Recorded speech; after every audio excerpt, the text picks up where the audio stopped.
SWOT tahlil novi va uni ichki maqsadlarda ishlatadi. Boshqa shuni ko'rib chiqamiz to'liq. SWOT tahlil misol uchun kompaniyaning 4 qismdagi holatlarni chiqarib beradi. Masalan, kuchli taraflarni, imkoniyatlarni, xavflarni va zaif taraflarni. Bu faqatgina marketing uchun ishlatiladigan tahlil emas aslida. Misol uchun moliya bo'limini qaraydigan bo'lsak ham, moliya bo'limini sizning kompaniyangizda kuchli taraflari, yana ichki imkoniyatlari, xavflari va zaiflarni SWOT tahlili orqali ko'rib olsangiz bo'ladi. Sotuv bo'limini ham buni ikki xil tartibda qo'llash mumkin. Misol uchun ichki tartibda. Ichki degani ichki degani. Aynan bizning o'zimizning kompaniyani kuchli taraflari, imkoniyatlari, xavf-xatarlari va zaif tomonlarini topib olamiz. Aynan ko'zda tutilgan bo'lim bo'yicha. Misol uchun bunga misol tarzida aytib ketadigan bo'lsam, bizning o'zimizning EMC marketing agentligini ichki marketing qismini SWOT etgan vaqti, marketing qismida nechik kuchlimiz, nechik xavflarimiz bor, nechik imkoniyatlarimiz bor, nechik zaif taraflarimiz bor degan narsani ko'ramiz va bu yerda ishlatiladi. Kuchli taraflar topib olgandan keyin yana bitta kuchaytiriladi, imkoniyatlarni qo'llashni boshlaymiz, xavf-xatarlarga yechim beramiz va zaif taraflarni yo'qotamiz. Al qo'ying. Basmadim. Hozir marketingda ko'rdikmi? Misol uchun sotuv bo'limida ham shu narsani ko'rsak bo'ladi. Moliya bo'limida, HR bo'limida, tashqi SWOT tahlilini tashqi aytgan vaqtlarimizda esa qandaydir sizlar raqobatchi to'g'ridan-to'g'ri yoki bo'lmasa boshqacha tartibda raqobatchi bo'lgan raqobatchilaringizni marketing qismini, kuchli taraflarini, imkoniyatlarini, xavflarini va zaif taraflarini analiz etib turib, ularni kuchli taraflarini o'zimizda qo'llasak bo'ladi. Ularning imkoniyatlarini ham o'zimizga olib kirsak bo'ladi. Zaif taraflaridan foydalansak ham bo'ladi, to'g'rimi? Bu degani shunda SWOT biz uchun qandaydir qaror aytsak vaqtimizda, bu qarorimiz to'g'rimi, xatomi ekanligini ham chiqarib beradi. Misol uchun, qaysi kompaniyani ichki yoki tashqi SWOT tahlilini ko'rsak bo'ladi hozir данный momentning o'zida. EMC'ni marketing qismini yoki faqat digital marketing qismini? Marketing qismini. Misol uchun get EMC SWOT marketing. Birinchi kuchli taraflari marketing qismi bizda. Necha kuchli tarafimiz bor? Marketing komanda o'zimizda. O'zimizda. Sotuv bo'yicha ham, production bo'yicha ham proyektlar qilamiz.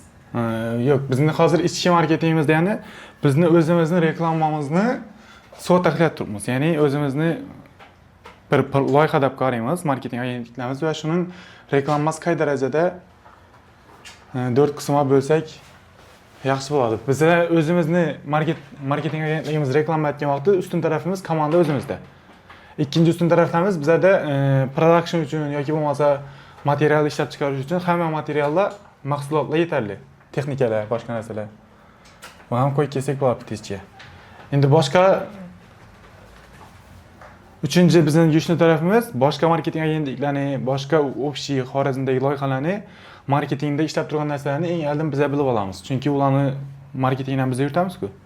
Shuning uchun bizda trendlarni tezroq o'zimizda qo'llash imkoniyati bor. Uchinchisi shu deb kelsak bo'ladi, yozib o'tiribman, tushunib oldingizlar. Keyin imkoniyatlarimiz, imkoniyatlar. Birinchi imkoniyatimiz bizda marketing agentligi bo'lganimiz uchun hamma blogerlar bilan aloqamiz yaxshi, misol uchun shulardan foydalansak bo'ladi, to'g'rimi?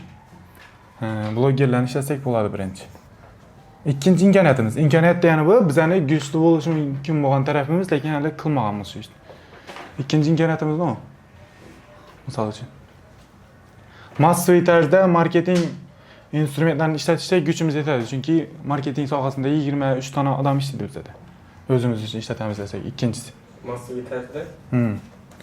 Massaviy marketingda to'g'ri o'zimizda qo'llaversak bo'ladi. Ya'ni marketingni barcha instrumentlarni birdan qo'llamoqqa kuchlarimiz yetadi. Offline, online.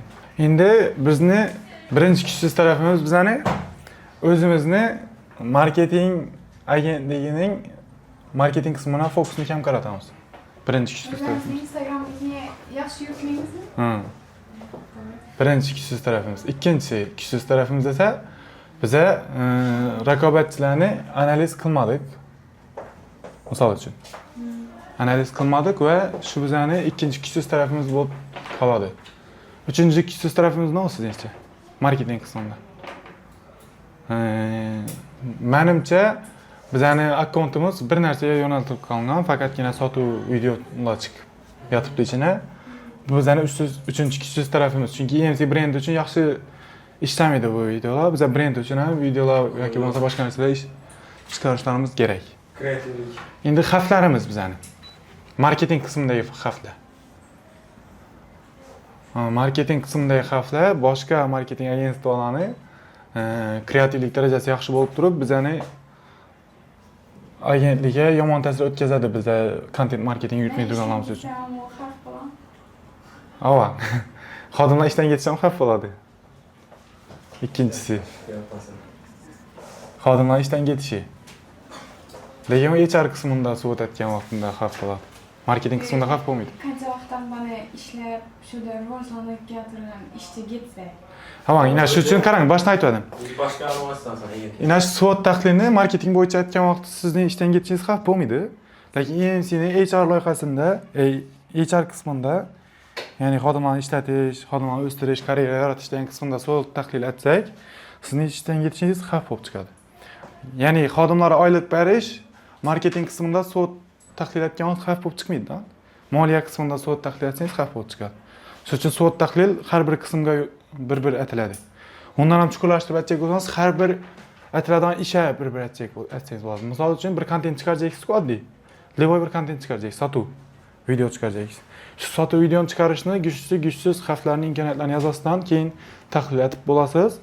Keyin tahlildan keyin bu narsa chiqarishga yaroqlimi, yaroqsizligi kelib chiqadi-da. Shuning uchun har bir ishga nisbatan bir marta aytiladi bu ish.